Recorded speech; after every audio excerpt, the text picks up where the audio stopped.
So we have a dungeon master pumped up and excited and ready to go with traps and puzzles and encounters and dungeons, all ready for a fun night of Dungeons & Dragons 5e. The only problem, their players are a bunch of unmotivated jerks that keep getting thrown in jail.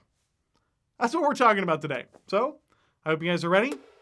Let's get started.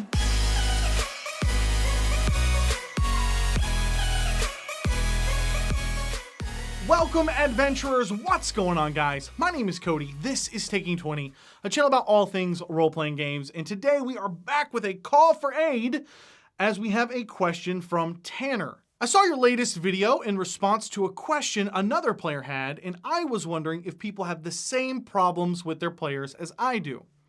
My players get right to the start of a quest and then bail out of it no matter what incentive they have to complete it. On top of that, they constantly get in trouble and whine about suffering the consequences for their actions. As a dungeon master, it's so boring having to say, looks like they're gonna be throwing you guys in jail again, over and over again. I know those are two separate things, but just so irritating. I have tons of locations, treasures, puzzles, bosses, and so on that I put together for them, but they wouldn't even start a quest if their characters' lives depended on it. Thank you for the question, Tanner. Okay, Tanner, so I really like the question here, and I think you're right. There are a couple of different things going on in this question. One, with your players being unmotivated, which we'll talk about here. And this is something that a lot of Dungeon Masters run into, even if they've been DMing for a long time, which is why I like this question. And the other, with the players, I'm assuming being a little flippant about the things that they do in their game, often leading them into bigger trouble inside their game. All right, so let's start off by looking at the players having issues being motivated problem first. What I want to talk to you guys about is this cool little concept that I came across on Reddit. One of the people posted it inside of the Taking 20 Discord. Forgive me, I don't remember who it was. But it was a really interesting concept, and a lot of it's pretty familiar to you Dungeon Masters and Game Masters out there.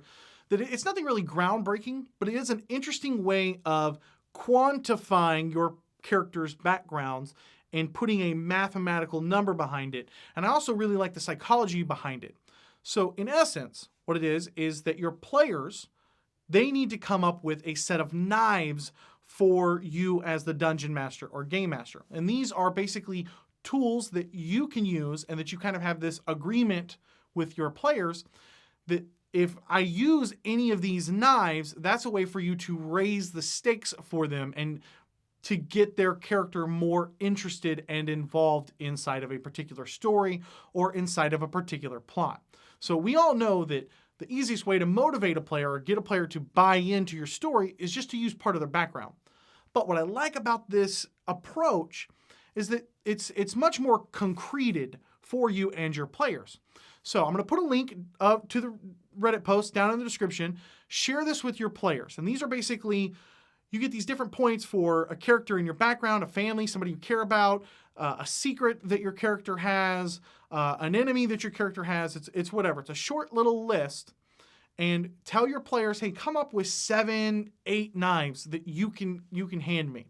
I want you to come up with a list of 7 or 8 different things from this ideas list that if I use these in the game, that you're saying that would interest your character. And this is a great kind of way to, like I said, concrete this concept with your players, that they understand, okay, if I see a trigger, my character will probably have a reaction. This is a really solid technique and something that I would advise you take a look at if you're having problems motivating your characters. Another bit of advice I'd have is just talk to your players. It's something we talk about all the time here on the channel. Talk to your players, set the right expectations. So one thing that I would suggest is I would ask your players, hey guys, listen, I'm having issues motivating you guys. I'm not sure what the issues are.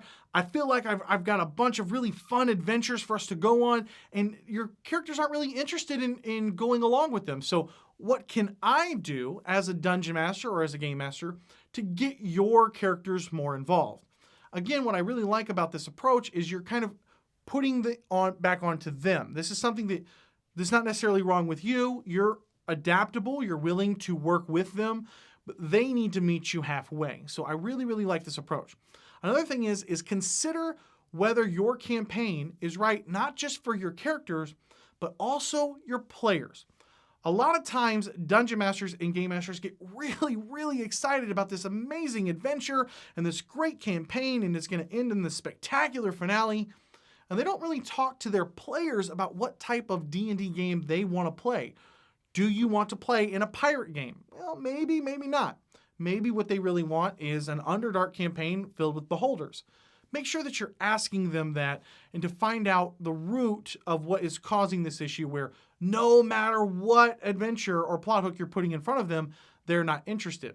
It may not just be the right theming, not for the character, but for the player. So take a look there and see if maybe there's some wiggle room where you can adapt your campaign to either suit their needs better or by talking to them and getting them on the same page with what you have in mind. Another tip I have is that you can bring the adventure to them and mix things up with how they are punished. So we're going to do a twofer here. We're going to take both of these issues and we're going to combine them into one solution. So this is something where you're having players that are being probably rude in town, talking to whoever, however they want to, consequences be damned, and you can mix this up with how you punish them instead of just throwing them in jail, and at the same time, you can bring the adventure to them.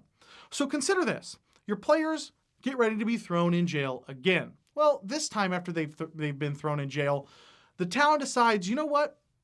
We're going to banish them. Players might think, no big deal, we're going to be banished, we'll find another town, we'll continue our cycle of behavior just like we always have. No harm, no foul. But instead, whenever the players come shackled out into the center of town, they notice a strange circle etched into the stone floor. Some sort of a magical transportation circle if any of your players can make their intelligence check. Now, as the town mayor or governor or whoever you have running your town sentences them as their banishment, they begin to notice some robed figures around and are a little uneasy. The robed figures begin chanting, and just like that, your players now find themselves in a strange and mysterious land miles away from civilization. This is two birds with one stone. First off, you've curbed their behavior a little bit by showing them there's a lot bigger consequences than just being thrown in jail and losing some gold. But also, you've now put them in the middle of an adventure. What happens if the players suddenly find themselves on the plane of shadows? What happens if they suddenly find themselves in the middle of the Feywild or the middle of a horrific, dense jungle surrounded by a bunch of dinosaurs? And of course, this is a great time for a little bit of a fresh facelift on your campaign.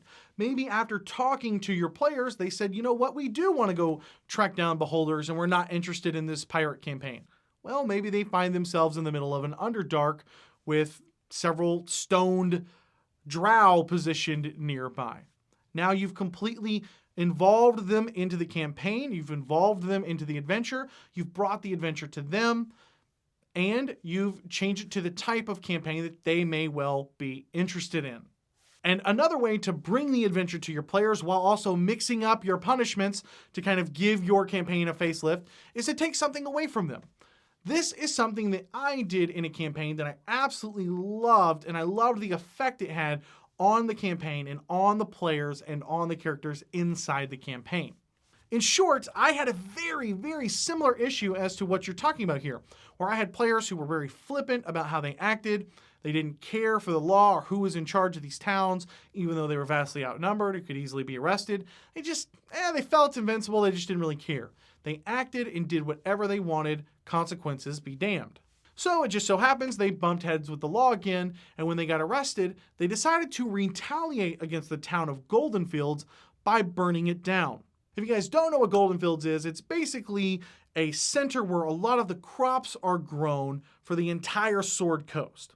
And it just so happens that my bard player, Cesare, was a devout follower of Shantae, who happened to have a very large statue in the middle of Goldenfields because she's a goddess of agriculture. Well, my players burned down Goldenfields and they escaped. High fives all around. Screw those guys. Unfortunately, suddenly my bard found himself without a voice.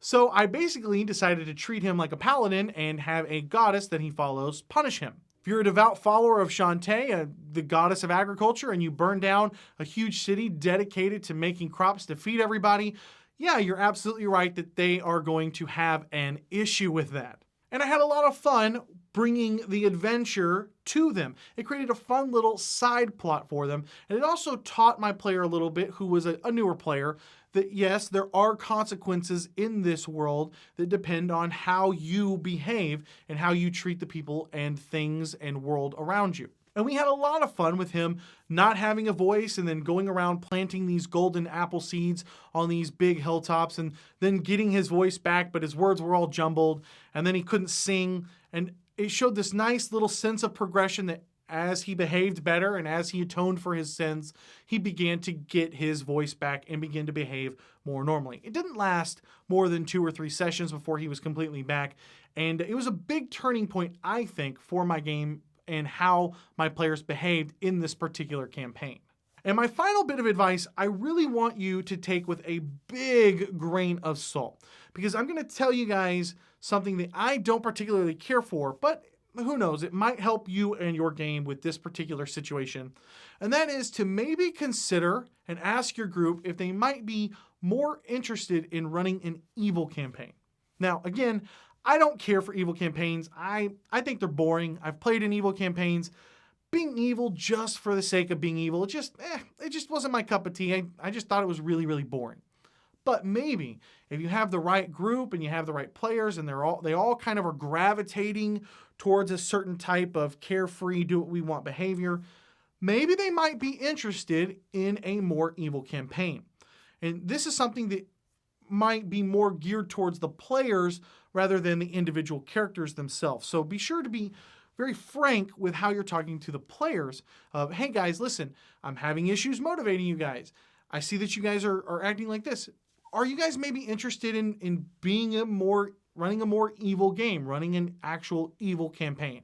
Does that interest you more than being heroes and running into burning buildings to save princesses? If they're not interested in doing that, maybe they're interested in backstab and bribery and looting graves and doing all of those fun, delicious, evil things that people like to do from time to time. Now it's time to pass it over to you guys, to the community. What do you guys think about this particular issue? I think it's really, really interesting and a little bit more difficult than you might think originally, because we're not having issues motivating players. We're having issues motivating players at all to enter into any of the dungeon or any of the encounters or any of the storylines. What do you guys think? Is this more of a social issue that we can address outside of the game? Or is this something that we as dungeon masters and game masters can do inside the game to help get our players on the right track and on the right page to play some Dungeons and Dragons? And of course, I want to give a huge shout out to all of the kick-ass patrons who support me and support the channel. Thank you guys for what you do. It means a lot, and I am internally grateful. If this is your first time here and you love role-playing games as much as I do, I'd love to have you subscribe. Every week, I put out new videos on GM tips, player tips, tutorials, and more. So if that sounds like something you might be interested in, just hit that subscribe button down below and come join us. Thank you guys so much for watching. My name is Cody, and may your games be filled with awesome memories and even better friends. I'll catch you guys next time. Yeah.